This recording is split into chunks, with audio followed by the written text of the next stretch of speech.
హిందువులు one side BJP కోట్లేయండి, BJP కోట్లు లేకపోతే ఇంకేదో జరుగుతుందని చెప్పేసి ఇక్కడ మత రాజకీయాలు. తమిళనాడులో భారతీయ జనతా పార్టీ ప్రభుత్వం లేదు, ఈరోజు కేరళలో భారతీయ జనతా పార్టీ ప్రభుత్వం లేదు, ఈరోజు బెంగాల్లో భారతీయ జనతా పార్టీ ప్రభుత్వం లేదు. కానీ అక్కడనే ప్రతిరోజు హిందువుల పైన దాడులు ఎందుకు జరుగుతున్నాయి? అక్కడనే 80% 90% కన్వర్షన్స్ ఎందుకు అవుతున్నాయి? హిందువులు క్రిస్టియన్స్గా ఎందుకు మారుతున్నారు? అంటే ఒక సుస్థిర పాలన కావాలి, సబ్కా సాత్ సబ్కా వికాస్, అందరూ బాగుండాలి, అన్ని అన్ని మతాలు బాగుండాలి అంటే కేవలం భారతీయ జనతా పార్టీకే. 24వ వార్డులో మీరు ఆ డెవలప్ చేస్తాం ఈ డెవలప్ చేస్తామని చెప్పేసి జనాల దగ్గరికి వెళ్తారా, లేకపోతే నేను భారతీయ జనతా పార్టీ నుంచి వచ్చాను, హిందువులందరూ నాకు ఓట్లేయండి చెప్పేసి ప్రచారం చేశాను? అభివృద్ధి అనేది నాకు ఒక విజన్ ఉంది, ఏ విధంగా ఆ వార్డుని అభివృద్ధి చెందాలనే దాని గురించి నేను ఆలోచన చేస్తాను. కానీ ఇప్పుడున్న సమాజానికి భారతీయ జనతా పార్టీ అవసరం అంతకంటే ఎక్కువ ఉంది. ఏం సమస్యలు ఉన్నాయి అని చెప్పేసి మీరు ఈరోజు 24వ వార్డులో పోటీ చేస్తున్నారు, ఏం సమస్యల మీద అవగాహన పెంచుకున్నారు, రేపు గెలిస్తే ఏం ఆ సమస్యలన్నీ ఏ విధంగా తీరుస్తారన్న నా క్వశ్చన్. సీసీ రోడ్లు కావచ్చు, అండర్ డ్రైనేజ్ కావచ్చు, వీధి లైట్లు కావచ్చు, పారిశుద్ధ్యం కావచ్చు, వీటన్నిటి కూడా పరిష్కరించాల్సిన బాధ్యత మున్సిపాలిటీ. ఆ మున్సిపల్ కౌన్సిలర్గా వీటన్నిటి మీద నాకు సరైన అవగాహన ఉంది. ఈ అభివృద్ధి చేయడానికి నేను అన్ని విధాలుగా సాయశక్తుల పనిచేసి ఈ వార్డుని అభివృద్ధి చేస్తా. అన్ని రకాల వీళ్ళందరూ కూడా నేను సహకారం అందిస్తాను. ఆ వార్డు ప్రజలకు ఉచిత కార్పొరేట్ విద్య, నాది ప్రైవేట్ స్కూల్ ఉందో 1వ తరగతి నుంచి 10వ తరగతి వరకు వాళ్ళందరూ కూడా ఉచిత విద్య ఇస్తాం. వెల్కమ్ టు తెలంగాణ వెలుగు, నేను మీ రాజు. మున్సిపల్ మహా క్షేత్రంలో షాద్నా నియోజకవర్గం మరి ఈసారైనా సరే భారతీయ జనతా పార్టీ బోని కొడుతుందా? ఇప్పటి వరకు ఒక్క సీట్ కూడా గెలవని భారతీయ జనతా పార్టీ ఏకంగా మున్సిపల్ పీఠాన్ని ఈసారి గెలిచి తీరుతామని చెప్పేసి అంటున్నారు. అదే అంశం పైన మాట్లాడడానికి ప్రస్తుతం మనతో పాటు భారతీయ జనతా పార్టీ యువ మోర్చా యువ నాయకులు వంశీకృష్ణ గారు ఉన్నారు. నమస్తే వంశీకృష్ణ గారు, సో బాగున్నారా? సో మొత్తానికి ఏబీపీ నుంచి అటు బీజేపీ, సో ఒక ఉద్యమకారుడిగా విద్యార్థుల గురించి యువకుల గురించి ఫైట్ చేస్తూ ఇప్పటి వరకు ఫైట్ చేస్తూనే ఉన్నారా అనుకుంటున్నా. సో మొత్తం ప్రత్యక్ష రాజకీయాలు ఇప్పటి వరకు రాలేరు, మొట్టమొదటిసారిగా మీరు మీ అమ్మగారితో ప్రత్యక్ష రాజకీయాలకు వస్తున్నారు. ఎట్లా అనిపిస్తుంది అన్న? యాక్చువల్గా నాకు ప్రత్యేకించి రాజకీయాల్లో పోటీ చేయాలి, లేకపోతే పూర్తి ఒక రాజకీయ నాయకుడిలాగా లేకుంటే ప్రజాక్షేత్రంలో ఎన్నికల్లో పాల్గొనాలని ఎప్పుడు కూడా నేను అనుకోలేదు. ఓకే.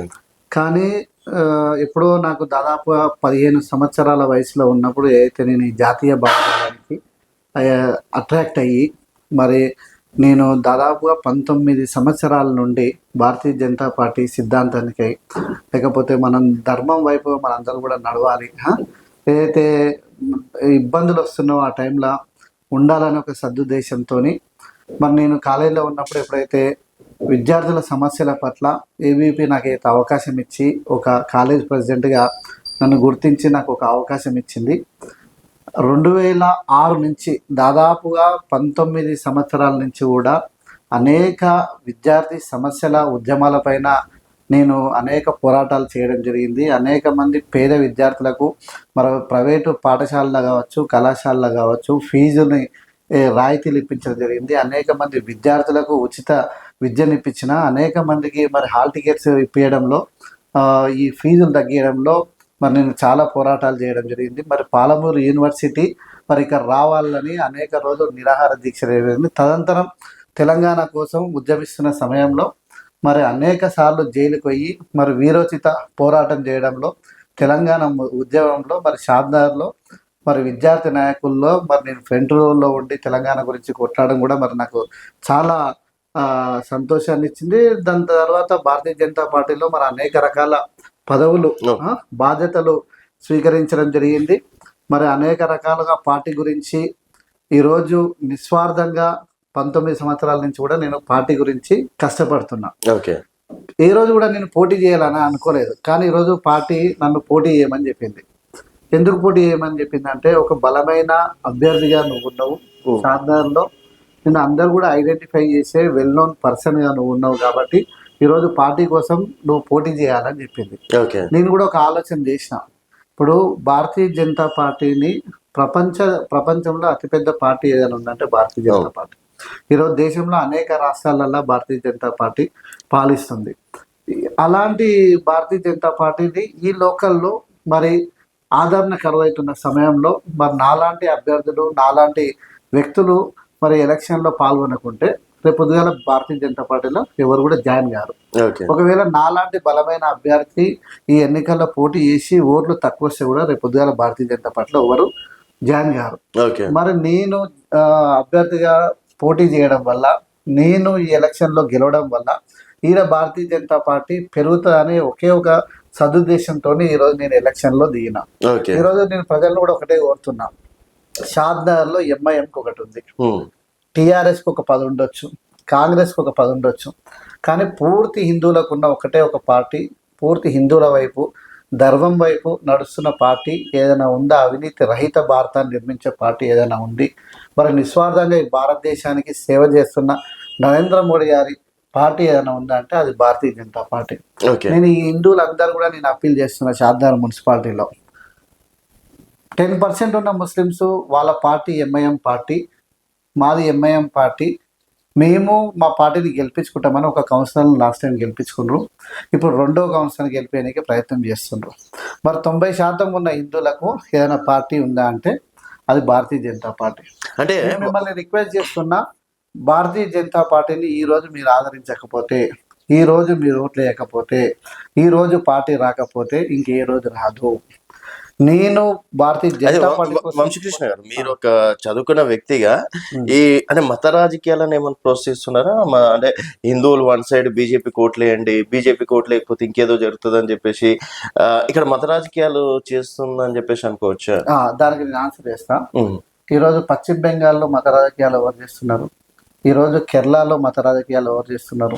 ఈరోజు తమిళనాడులో మత రాజకీయాలు ఎవరు చేస్తున్నారు? ఈరోజు తమిళనాడులో భారతీయ జనతా పార్టీ ప్రభుత్వం లేదు, ఈరోజు కేరళలో భారతీయ జనతా పార్టీ ప్రభుత్వం లేదు, ఈరోజు బెంగాల్లో భారతీయ జనతా పార్టీ ప్రభుత్వం లేదు.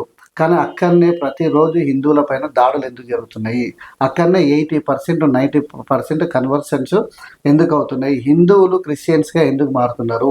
హిందువుల పైన బెంగాల్లో ముస్లిమ్స్ ఎందుకు దాడి చేస్తున్నారు? ఎందుకు భారతీయ జనతా పార్టీ టార్గెటెడ్గా భారతీయ జనతా పార్టీ కార్యకర్తల్ని చంపుతున్నారు, ఆర్ఎస్ఎస్ కార్యకర్తల్ని చంపుతున్నారు? ఎందుకు ఈ కమ్యూనల్ అయితే హిందూ ముస్లిం గొడవలు? భారతీయ జనతా పార్టీ 20 రాష్ట్రాలలో అధికారంలో ఉంది కదా, మరి ఎక్కడ కూడా మరి అక్కడ ముస్లింల పైన కానీ హిందువుల పైన కానీ దాడులు జరుగుతలేవు. అంటే ఒక సుస్థిర పాలన కావాలి, సబ్కా సాత్ సబ్కా వికాస్, అందరూ బాగుండాలి, అన్ని రకాల అన్ని మతాలు బాగుండాలి అంటే అది కేవలం భారతీయ జనతా పార్టీకే. అయితే ఇప్పుడు మత రాజకీయం అని అంటున్నారు కదా, హిందువుల గురించి కొట్లాడుతున్న పార్టీ భారతీయ జనతా పార్టీ. 90% ఉన్న హిందువుల గురించి భారతీయ జనతా పార్టీ అది చేస్తుంది కదా. మరి నేను అందుకోసమే హిందువులకు అప్పీల్ చేస్తున్నా, మీరు భారతీయ జనతా ఇప్పుడు ఎంఐఎంని ఎప్పుడైతే మీరు అది చేస్తుండ్రో, ముస్లిమ్స్ హిందువులు బీజేపీని నేను హక్కును చేసుకోమని చెప్తున్నా. బీజేపీ పార్టీ హిందువుల హక్కుల్లో చేర్చుకున్నప్పుడు ఆటోమేటిక్గా హిందువులు కూడా బీజేపీ పార్టీని హక్కును చేర్చుకోవాలని అప్పీల్ చేస్తున్నాను. ఓకే, సో రేపు మీ ఏరియాలో 24వ వార్డులో మీరు డెవలప్ చేస్తాం, ఈ డెవలప్ చేస్తామని చెప్పేసి జనాల దగ్గరికి వెళ్తారా, లేకపోతే నేను భారతీయ జనతా పార్టీ నుంచి వచ్చాను, హిందువులందరూ నాకు ఓట్లేదని చెప్పేసి ప్రచారం చేస్తారా? బీయింగ్ ఏ ఎడ్యుకేటెడ్, గత అనేక సంవత్సరాల నుంచి కూడా ప్రజా సమస్యల పైన పోరాడుతున్నా కదా, అభివృద్ధి అనేది నాకు ఒక విజన్ ఉంది, ఏ విధంగా ఆ వార్డుని అభివృద్ధి చెందాలనే దాని గురించి నేను ఆలోచన చేస్తాను. కానీ ఇప్పుడున్న పరిస్థితుల్లో భావి తరాలలో మన హిందుత్వాన్ని కాపాడుకోవాలంటే, మన పిల్లలు మన మనవాళ్ళు బాగుండాలి అంటే, ఈరోజు మనం చూస్తున్నాం, ఎప్పుడైతే మోడీ గారు భారతదేశంలో ప్రధానమంత్రి అయినో అప్పటి నుంచి కొన్ని లక్షల కన్వర్షన్స్ అయిపోయినాయి. ఎక్కడి నుంచి అయితే ఫారెన్ నుంచి రావాల్సిన ఫండ్స్ మొత్తం ఆపేసారు. ఈరోజు వాళ్ళు గిలగిల అవుతున్న పరిస్థితి మనం చూస్తున్నాం. నేనేమంటున్నానంటే ఈ షాద్నగర్లో ఒక్క సీటు కానీ లేకపోతే దానికంటే ఎక్కువ సీటు కానీ భారతీయ జనతా పార్టీ గెలవాల్సిన అవసరం ఎంతైనా ఉంది. అభివృద్ధిలో భాగం భారతీయ జనతా పార్టీ ఏదైతే ఉందో ఆడ అభివృద్ధి ఖచ్చితంగా ఉంటుంది. కానీ ఆ భారతీయ జనతా పార్టీని కాపాడుకోవాల్సిన బాధ్యత ఒక్క ముస్లిం కూడా బీజేపీకి ఓటేయడు. నేను ఈరోజు ఐడియాలజీ గురించి కొట్లాడుతున్నా, 19 సంవత్సరాల నుంచి కూడా ఐడియాలజీ కోసమే పనిచేసిన. ఈరోజు కౌన్సిలర్ గెలిచినా గెలవకపోయినా నేను నా చాతన అయిన రోజులు బీజేపీ కోసమే కష్టపడతా. ఈరోజు బీజేపీలో ఉంటే నక్సలైట్లు చంపుతారని 2 సార్లు దాడి చేసిండ్రు ఎవరిపైన, ఆచార్య గారు 6 సార్లు ఓడిపోయినా. ఆయన వేరే పార్టీకి పోతే ఆయన ఈరోజు మినిస్టర్ అయ్యేటోడు, ఎమ్మెల్యే అయ్యేటోడు, కానీ ఓన్లీ భారతీయ జనతా పార్టీని బతికియడానికి ఆయన బతుకుతున్నాడు. ఓకే. సేమ్ నేను ఆయననే ఆదర్శంగా తీసుకొని భారతీయ జనతా పార్టీ గురించి నేను ప్రజలను ఒకటే అడుగుతున్నా, అభివృద్ధి అనేది ఒక అంశం, కానీ ఇప్పుడున్న సమాజానికి భారతీయ జనతా పార్టీ అవసరం అంతకంటే ఎక్కువ ఉంది. సార్ నేనేమంటున్నా, భారతీయ జనతా ఓకే పార్టీ ఎక్కడ ఉంటే అభివృద్ధి అక్కడ ఉంటది. సరే అండి, ఇప్పుడు మీరు హిందువుల గురించి ఫైట్ చేస్తారు, హిందువులు ఓట్లు వేస్తారు అనుకోండి, ఆ. రేపు సమస్యల గురించి కూడా ఫైట్ చేయాలి కదా. ఏం 100 సమస్యలు ఉన్నాయి అని చెప్పేసి మీరు ఈరోజు 24వ వార్డులో పోటీ చేస్తున్నారు, ఏం సమస్యల మీద అవగాహన పెంచుకున్నారు, రేపు గెలిస్తే ఏం ఆ సమస్యలన్నీ ఏ విధంగా తీరుస్తారు అన్నది నా క్వశ్చన్. మున్సిపల్లో మరీ ముఖ్యంగా అభివృద్ధి విషయానికి వస్తే సీసీ రోడ్లు కావచ్చు, అండర్ డ్రైనేజ్ కావచ్చు, వీధి లైట్లు కావచ్చు, పారిశుద్ధ్యం కావచ్చు, ఇలాంటి విషయాల్లో వీటన్నిటి కూడా మరి నీటి సమస్య, మంచినీటి ఎద్దడి కావచ్చు, వీటన్నిటి కూడా పరిష్కరించాల్సిన బాధ్యత మున్సిపల్ది. ఆ మున్సిపల్ కౌన్సిలర్గా వీటన్నిటి మీద నాకు సరైన అవగాహన ఉంది. వీటన్నిటిని తీర్చడానికి నేను అధికార పార్టీతో పోరాడడానికి గత అనేక సంవత్సరాలుగా ప్రజా ఉద్యమాల్లో ఉన్నా. నేను ఏ విధంగా సాధించాలి, ఏ విధంగా అభివృద్ధి చెందాలనే దాని గురించి నేను 100% నాకు ఒక విజన్ ఉంది. వీటికి అభివృద్ధి చేయడానికి నేను అన్ని విధాలుగా శాయశక్తుల పనిచేసి ఈ వార్డుని అభివృద్ధి చేస్తా. అన్ని రకాల వీళ్ళందరూ కూడా నేను సహకారం అందిస్తా. ఈరోజు ఎవరైతే వేరే పార్టీల నుంచి పోటీ చేస్తుండ్రో అభ్యర్థులు 60 ఏళ్ళు 65 ఏళ్ళు ఉన్న వ్యక్తులు ఒక ఎంపీగా, ఎమ్మెల్యేగా ఉండాలి. కౌన్సిలర్గా ఎవరైతే చేయాలనుకుంటుండ్రో ఒక 30 ఏళ్ళ యువకుడు, 35 ఏళ్ళ యువకుడు 2 వీలర్ మీద తిరుగుకుంటూ ఎవరైనా ఫోన్ చేస్తే 2 నిమిషాలు వాళ్ళ ఇంటి ముందర వాలిపోయి వాళ్ళకి రేపు పొద్దుగా ఏదైనా రేషన్ కార్డు చేయించాలన్నా, లేకపోతే రేపు క్యాస్ట్ సర్టిఫికేట్ చేయించేదన్నా, లేకపోతే ఇంకేదైనా పని ఉంటే వాళ్ళకు ఓ ఇన్కమ్ సర్టిఫికేట్ చేయించేదన్నా, వాళ్ళకు ఒక పని చేసే వ్యక్తిగా అందుబాటులో ఉన్న వ్యక్తిని గెలిపించుకోవాలనే ఉద్దేశంతో నేను ఒక యువకునిగా వాళ్ళ ముందరకు వస్తున్నా. వాళ్ళు నన్ను హక్కున చేర్చుకుంటే వాళ్ళకు సర్వీస్ చేయడానికి నేను రెడీ ఉన్నా. రెండోది, సర్వీస్లో భాగంగా నేను నా వార్డులో అయితే 24వ వార్డులో నన్ను గెలిపిస్తే ఆ వార్డు ప్రజలకు ఉచిత కార్పొరేట్ విద్య, నాది అయితే ప్రైవేట్ స్కూల్ ఉందో 1వ తరగతి నుంచి 10వ తరగతి వరకు వాళ్ళందరూ కూడా ఉచిత విద్య ఇస్తాం. ఈరోజు అందరూ అడుగుతున్నది ఏముంది, ఉచిత విద్య, ఉచిత వైద్యం గురించి అందరూ కూడా చాలా డిమాండ్ ప్రజల నుంచి వస్తుంది. నాకు ఉచిత విద్య సాధ్యమవుతుంది, నాకు ప్రైవేట్ స్కూల్స్ ఉన్నాయి కాబట్టి నేను 100% వాళ్ళకు ఫ్రీ ఎడ్యుకేషన్ ఇవ్వడానికి రెడీ ఉన్నా. అదేవిధంగా నా వాళ్ళ వేరే స్కూల్స్లో కానీ, కార్పొరేట్ కాలేజీలో కానీ, కార్పొరేట్ స్కూల్స్లో కానీ ఎవరన్నా చదువుకున్న వాళ్ళకు ఫీజు రాయితీ అన్నమ్మ గారి లెటర్స్తో ఈరోజు శారదాలో అనేక మందికి ఫీజులు తక్కువ చేయడంలో చాలా కృషి చేసిన. రానున్న కాలంలో కూడా ఎవరైనా ఈ ప్రైవేటు పాఠశాలలో, ప్రైవేటు కళాశాలలో ఫీజులకు ఇబ్బంది పడుతున్న అందరూ కూడా మరి వాళ్ళ అన్నమ్మ గారి సహకారంతో వాళ్ళందరూ కూడా ఫీజులు తగ్గించే ప్రయత్నం చేస్తాం.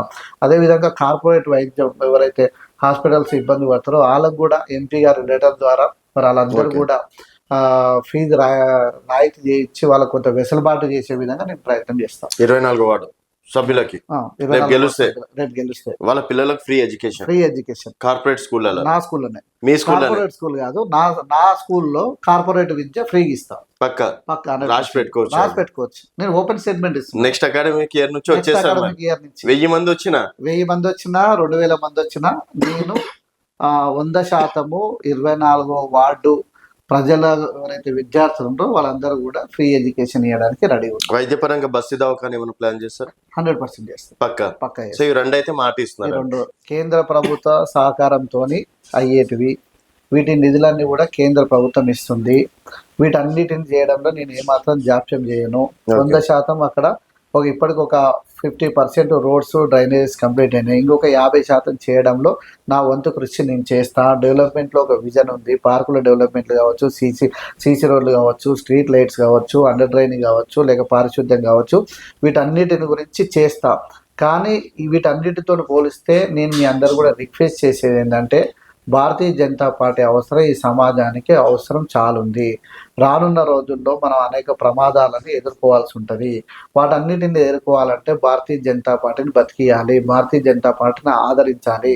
ఎక్కడైతే భారతీయ జనతా పార్టీ ఉంటుందో అక్కడ సుస్థిర పాలన ఉంటుంది. ఎక్కడైతే భారతీయ జనతా పార్టీ ఉంటుందో అక్కడ అభివృద్ధి ఉంటుంది.